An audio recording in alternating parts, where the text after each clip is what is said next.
तो दोस्तों पापाकुंसा एकादशी क्या होती है, इसकी क्या विधि होती है, इसकी कैसे पूजा की जाती है, ये सारी चीज़ें मैं आपको इस वीडियो में बताने वाला हूँ। तो please like and subscribe this channel and press the bell icon, never miss an update.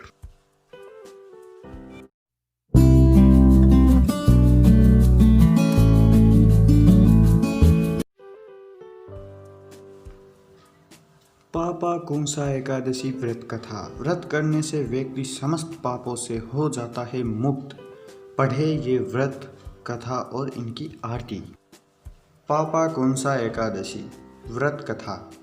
आज पापाकुंसा एकादशी व्रत कथा है। यह व्रत करते समय, इनकी पूजा करते समय यह कथा पढ़नी ही चाहिए। आइए पढ़ते हैं कि पापाकुंसा एकादशी की व्रत कथा क्या है।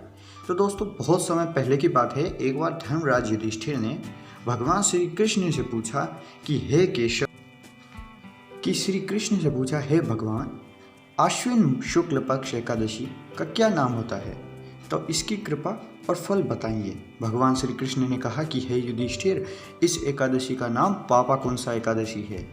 यह पापों का नाश करती है। इस दिन मनुष्य को विधि पूर्वक भगवान पद्मनाभ की पूजा करनी ही चाहिए। भगवान पद्मनाभ विष्णु के ही अवतार होते हैं। इस एकादशी का व्रत करने से व्यक्ति को स्वर्ग की प्राप्ति होती है। बहुत दिनों तक की जाने वाली इस तपस्या का फल भगवान गरुड़ ध्वज को नमस्कार करने से व्यक्ति को प्राप्त हो जाता है। अज्ञानवश पाप करने वाले व्यक्तियों को भी इस एकादशी के फल स्वरूप उनका पापों का नाश हो जाता है। अज्ञानवश पाप करने वाले व्यक्ति अगर हरि को नमस्कार करता है तो वह नरक में नहीं जाता है। तभी तीर्थों को पुण्य व्यक्ति को विष्णु के नाम के कीर्तन मात्र से ही प्राप्त हो जाता है। ऐसा करने से व्यक्ति को यम यातना भोगनी नहीं पड़ती, उसे नरक में नहीं लेकर जाया जाता। वह विष्णु जी की शरण में जाता है। और जो लोग वैष्णव होकर शिव की और शैव होकर विष्णु की निंदा करते हैं, उन्हें नरक प्राप्त होता है। एकादशी व्रत के फल का 16वें हिस्से भी सहस्रों वाजपेय और अश्वमेध यज्ञों का नहीं है। मान्यता है कि संसार में एकादशी के बराबर कोई पुण्य नहीं है। इसके बराबर पवित्र तीनों लोकों में कुछ भी नहीं है। व्यक्ति के देह में तब तक पाप का वास रहता है जब तक कि वह कोई एकादशी का व्रत नहीं करते हैं।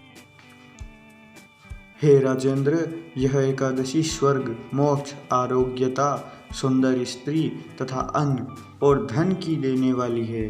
गंगा, गैया, काशी, कुरुक्षेत्र और पुष्कर एकादशी के व्रत के बराबर पुण्यवान नहीं होते हैं। ये युधिष्ठिर, इस व्रत को करने से व्यक्ति की 10 पीढ़ी, मातृ पक्ष 10 पीढ़ी, पितृपक्ष 10 पीढ़ी, स्त्री पक्ष तथा 10 पीढ़ी मित्र पक्ष का उद्धार हो जाता है। ये सभी दिव्य देह धारण कर चतुर्भुज रूप में पीताम्बर पहने और हाथ में माला लिए गरुड़ पर सवार विष्णु लोक को जाते हैं।